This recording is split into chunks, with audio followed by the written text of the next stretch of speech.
নমস্কার বন্ধুরা, আজকের একটা নতুন ব্লগের সঙ্গে চলে আসলাম। আজকের না আমাদের রান্না পুজো, জানো তো। তো আমি পুরোটা সবটা দেখাতে পারবো না। আমি আজকের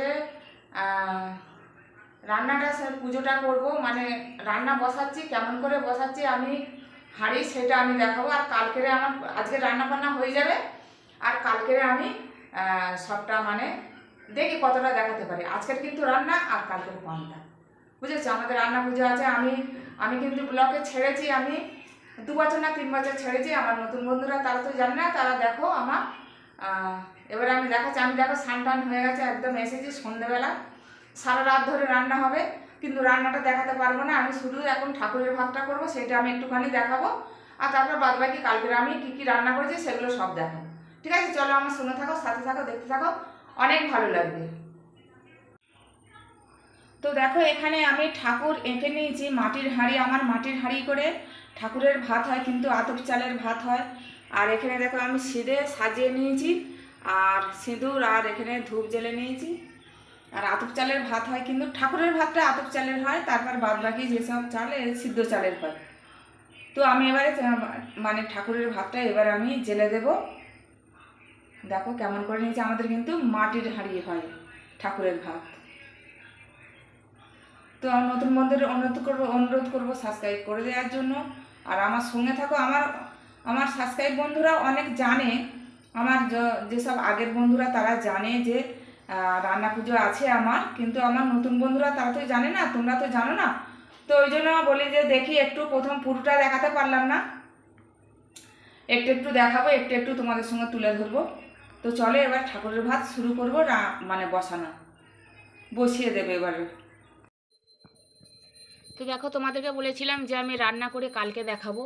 তো দেখো, আমি শুধু রান্নাটা করেছি, কালকে তোমাদেরকে দেখাইনি কমপ্লিট করতে, মানে অনেক রাত হয়ে গেছিলো। ওই জন্য দেখো, এখানে একতলো ভাত আছে, এখানে পায়েস আছে। দেখো এইভাবে মানে রান্না পুজো করতে হয়। এই দেখো কত ভাজা ভুজি। দেখো ওইখানে ওই যে একটা মাটির হাঁড়ি আছে, ওখানে ঠাকুরের ভাত আছে। দেখো তারপরে এবার ভাজা ভুজি। দেখো ওদিকে আমার ঠাকুর মন্দিরে পুজো হচ্ছে, আর এদিকে আমি তোমাদেরকে একটু দেখিয়ে দিলাম এই ফাঁকে। এইরকমভাবে রান্না পুজো করতে হয়। যাদের রান্না পুজো আছে তারা কিন্তু জানবে যে এইভাবেই করতে হয়। আর মনসা পুজোটা হয়ে গেছে, আমি দেখাচ্ছি কোথায় হয়েছে, সেটাও দেখাবো। এইটাই হচ্ছে মেন। এই যে মাটির হাঁড়ির ভাতটা, এটা হচ্ছে কিন্তু আতপ চালের ভাত। আমি কালকে বলেছিলাম যে আতপ চালের ভাত করতে হয়, আমার নিয়ম এটা, আতপ চালের ভাত করতে হয়। দেখো ডাল চচ্চড়ি, মাছ ভাজা, পুরো একদম দেখো এরমভাবেই। দেখো এতগুলো করেছি, মানে তোমরা যদি মানে বেশি তোলো না, মানে যে রান্না পুজো হয়তো মনে হচ্ছে যে এইটা তুলি, কিন্তু তারপরের বছর থেকে ওটাই করতে হবে। একটা করতে করতে করতে করতে পরের মানে প্রত্যেক বছর একটা বাড়তে বাড়তে না এতগুলো হয়ে গেছে। দেখো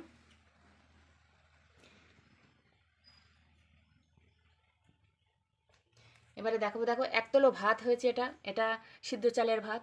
এটা হচ্ছে পায়েস করেছি। এবারে দেখাবো। দেখো কুমড়ো চচ্চড়ি, মানে চিংড়ি মাছ দিয়ে কুমড়ো চচ্চড়ি। তারপরে দেখো এখানে ঢেঁড়স ভাজা, উচ্ছে ভাজা, আলু ভাজা, এখানে আছে পটল ভাজা, এখানে আছে চিচিঙে ভাজা। দেখো চিচিঙে ভাজা। তারপরে এখানে আছে ডাল চচ্চড়ি, কুমড়ো চচ্চড়ি, ডাল চচ্চড়ি আছে, দেখালাম তো, কুমড়োটা দেখালাম। এখানে দেখো কাতলা মাছ ভাজা, আর এখানে আছে ইলিশ মাছ ভাজা। দেখো আমি ইলিশ মাছ মানে ইলিশ মাছ নিয়ে এসেছি, আমি সেই অনেক দূরে থেকে গিয়ে আমি কাঁটা থেকে নিয়ে এসেছি, কিনে নিয়ে এসেছি আমি। আর এখানে দেখো বেগুন ভাজা, আর এখানে ছাই আছে। দেখো এই যে ছাই সুন্দর করে, আর এখানে আছে কলা ভাজা। তো এই আমার 7 রকম ভাজা, আর আবার ছাই আছে, পায়েস আছে, ঠাকুরের ভাত আছে। এইরকম করতে করতে আমার 3টে বেজে গেছে। তো চলো, এরমভাবেই রান্না পুজো করতে হয়, জানো তো। প্রত্যেক বছরটাই এরকমভাবে ভাবে মায়ের মায়ের পুজো করি, মা মনসার পুজো করি।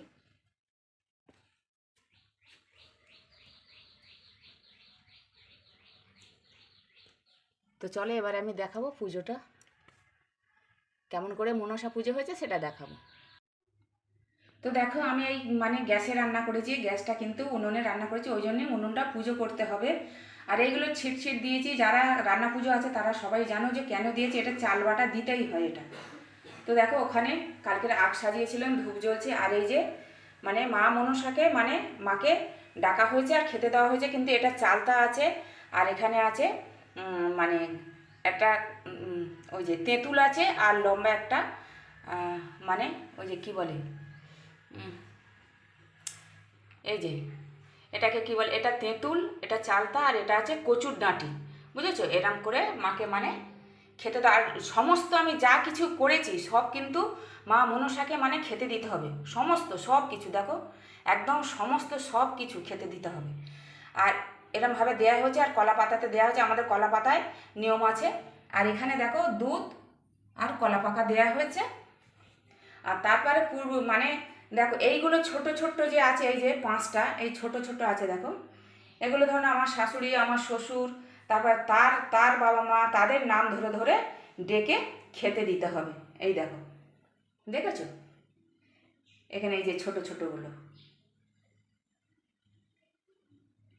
আর এখানে দিয়েছি এই যে প্রসাদ ডালা। তো দেখো পুরো একদম মানে এই দেখো একটু দেখিয়ে দিই, এই যে হয়েছে পুজো, এটা হচ্ছে মনসা পুজো হয়েছে। আমার রান্নাঘরে আমি রান্না করেছি, রান্নাঘরেই করেছি।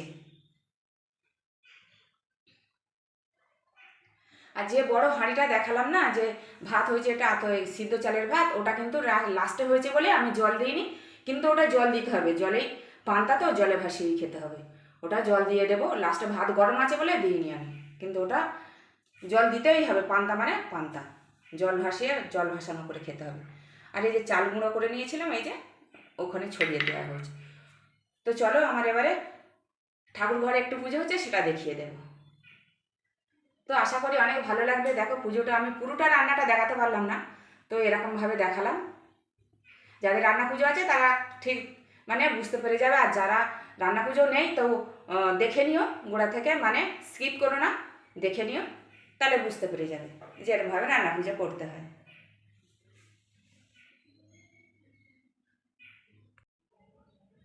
তো দেখো এখানে এই যে ঠাকুর ঘরে পুজো হয়েছে, এই যে ভগবানকে খেতে দিয়েছে।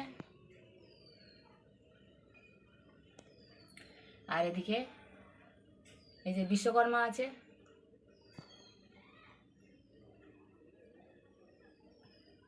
তো পুজো হয়ে গেছে, এখানেই আমি ব্লগটা শেষ করছি। ভালো লাগলে লাইক কমেন্ট শেয়ার আর সাবস্ক্রাইব করে দিও, পাশে থাকা বেল আইকনটিটা প্রেস করে দিও। আমি যা যা রেসিপি ছাড়বো সব তোমাদের কাছে নোটিফিকেশান চলে যাবে। তো তোমরা সবাই ভালো থেকো, সুস্থ থেকো। জয় রাধে রাধে, জয় রাধে রাধে, জয় কৃষ্ণ কালী কালী। তো চলো।